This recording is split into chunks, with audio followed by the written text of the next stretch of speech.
ҳозир мехоҳам ки суҳбат кунам дар бораи бизнес недвижимост, дар бораи именно недвижимост. Чӣ хел соҳиби недвижимост будан? Ман бо забони тоҷикӣ намедонам ки даже недвижимост чӣ мешуда бошад. Бо калимаи тоҷикиш ба рости гап ки дурустиш ба чӣ мешуда бошад.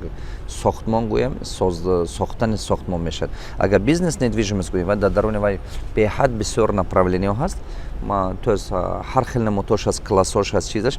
Ман ҳозир чизҳои асосиш як гуфта мегузарам, як қисми чизҳои асосие ки ба шумо ёрдам мекунад. Амондагии ин дарса шумо ҳаракат карда дарсе ки ман дар ИСК имсол мегузаронам, иншоалло дар ИСК номи тренинг аст. Чӣ хел соҳиби недвижимост шудан метавонед, даже агар ки даромадатон, ҳатто агар ки даромадатон чанд пуле ки набошад, даромадатон кам аст, зиёд аст, чӣ хеле ки набошад, шумо нақшае кардан метавонед ки соҳиби недвижимост шудан тавонед. Ҳамватанони азизи гуромӣ, якум чизе ки барои мисол якчанд намуди бизнес недвижимост ҳаст, якчанд намуди бизнес недвижимост ҳаст. Якум ин бизнес новостройки, бизнесе ки мисол гӯем домое ки нав сохта мешаванд, домое ки нав сохта мешаванд. Чӣ хел дар ин домҳо шумо бизнес карда метавонед? Мисол гӯем шумо мебинед ки як строительная компания домсозӣ дорад, да?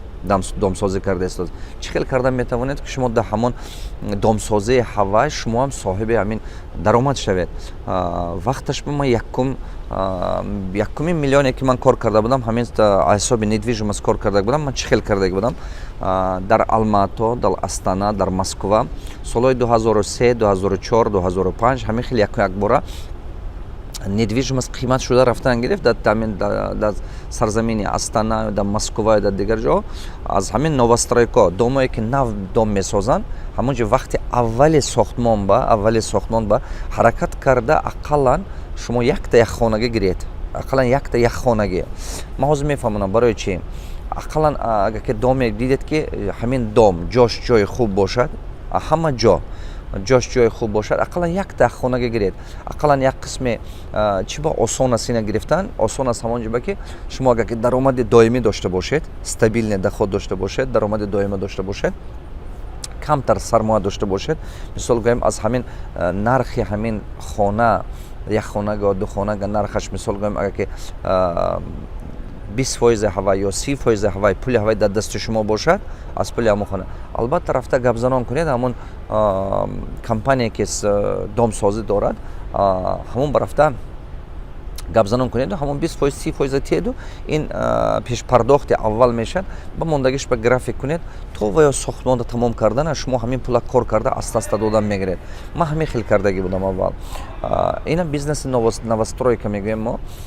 Ин чӣ гуфтага, вақте ки шумо аввалеҳо як этаж ё ду этаж бардоштагиш ба ё ки аввале котлован рехтагиш ба шумо агар ки ҳамон муддат шумо уже ягонта якхонага духонага гиредага, ҳава вақте ки дом уже тамом шуд, сохтмон тамом шуд, шумо метавонед ки ҳамин доме ки ҳамино сохтагӣ ҳастанд, ҳамон дома шумо метавонед ки як 15% ё 20% болош монда фурӯшед. Солае ки ман кор мекардам, то дом тамом мешуд ки 30%, 50%, 60% қимат мешуд. Чунки ки як бора недвижимост қимат шуда рафтан гирифт. ин растуши ринок буд, бозор пеш рафтан буд. Барои ман нақс капиталама зиёд кардан тавонистам ҳамон соло. Значит, шумо чӣ кор карданатон дар кор? Меёбед компания ки домсозӣ дорад, мебинед анакун. Барое ки шумо хато накунед, баъзе ҳамин компаниҳо агар ки шумо хато кунед, мумкин ки компания банкрот шуданаш мумкин, пули шумо нест мешавад. Барои ҳама қадар шумо бояд ки аввал омӯзед ки таърихи историяи ҳамин компания, историяи ҳамон компания донистанатон дар кор. Ақалла ҳамон компания 3 та 5 та дом сохтагӣ бошад, баъд ҳавай хона харед. Агар ки дом сохтагӣ набоша, ҳаракат кунед ки ҳавай нахаред. Чима? Ё компаниҳо аввал шумо ваъда мекунанд ки 2 сол ба сохта метиҳем ё 1 сол ба сохта метиҳем, баъд 3 сол 5 сол ба кашола меёбад, аз сабабе ки таҷрибаи корӣ надоранд барои ҳамин домсозе. Барои ҳамон шумо ҳаракат кунед ки ҳамон компания ба харед хона ки ақаллан 3 та дом сохтагӣ бошад. Агар ки вай 3 та дом сохтагӣ бошад, уже таҷрибаи корӣ бақувват дорад, командаи хуб дорад, тестатар ва дома сохта, экспертиза гурзунда, сдават кардан метавонад вай проекта. Барои ҳама қадар ҳамин агар ки ҳамин хел компаниҳо гиред, бурд мекунед шумо. Хотиратон ма доштаистед, аввали котлован ба агар ки шумо харид кунед, якхонаги ё духонаги, то охири котлована, то ахири сохтмона шумо 15% 20% болои ҳавай ба даромад гирифтан метавонед. ҳамон хонае ки шумо гирифтагед вақте ки дом буд шуд шумо фурӯхта пул кор кардан метавонед. мо ина бизнес недвижимост мегем. ҳаракат кунед ки агар ки пул дошта бошед якта компания ба 3 та 5 та 6 та нахаред. ҳаракат кунед ки 2 та компания ба 2 тагӣ харед ё 3 та компания ба 2 тагӣ харед. агар ки пулатон бисёртар бошад бисёртар бошад он муддат ба як компания ба харид кардан мумкин. баъзе вақт шарт нест ки мисол ҳамаи худ кунӣ. шумо метавонед ки инвестор бошед, просто агар пулатон бисёртар бошад метавонед ки инвестор бошед. мана мисол ман ба одамон муроҷиат мекунам, мегӯяд ки маълим агар шумо 300 000 500 000 пул бошад ё 1 миллион пул бошад, шумо мо ба мегӯяд аввали ҳамин сохтмон ба пула мо ба тиен мегӯяд мисол инвеститсия кунед, ҳар як квадратни метри фалон қадар пул шумо метием. мисол мумкин ки ҳамон агар ки ҳар як квадратни метр ҳавай ба агар $70 ё $100 монад, ҳавай 30% ё 50% бо тайёр аст ки ман ба тияд. шарт нест ки ман ҳамин худам азоб кашида, команда сохта, карда. барои ҳамон агар ки пули бисёр дошта боша ин кора кунед, осонтартон меафтад. ман як бор чикор карда будам, 12 та квартира як компания гирифта будам Бишкекба ва нормальная сумма қати. аввал вақте ки нарх хест таги 30-35% мисол гӯем ҳамон инвеститсия ман кардаги зиёд шуд, асобе ки бо худи компания фурӯхта ман ба дод. ҳамон компания ман не, ҳамон квартира бо худошон фурӯхта додан. барои ҳамон агар ки пули бисёртар дошта бошед, бо ин модел истифода баред. ин як моделе ки чӣ хел шумо новостройка қати пул кор кардан метавонед. хотиртон ба дошта истед, новостройка ба кор кунед, ага ҳисоби капитализатсия кор кунед. ду намуд даромад метавонед гирифтан аз бизнес недвижимост. як намуди вай аз ҳисоби капитализатсия.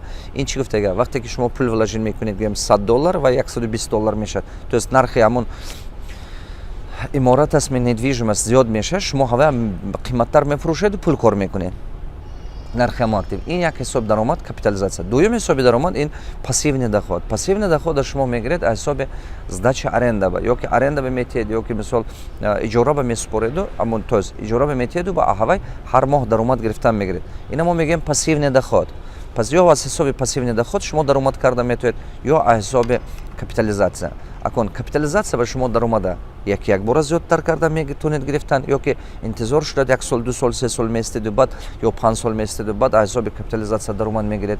а пассивный доход бабоша ҳар моҳ кам даромад мегиред. мисол якта хонага агар ки дар Душанбе аст, дар Хуҷанд аст, шумо аренда сдават кунед, ага $200 $300 ё $500 ё $1000 мумкин тияд. ман намедонам, дидан дар корда ҳар як район ҳар хел, ҳар шаҳр ҳар хел.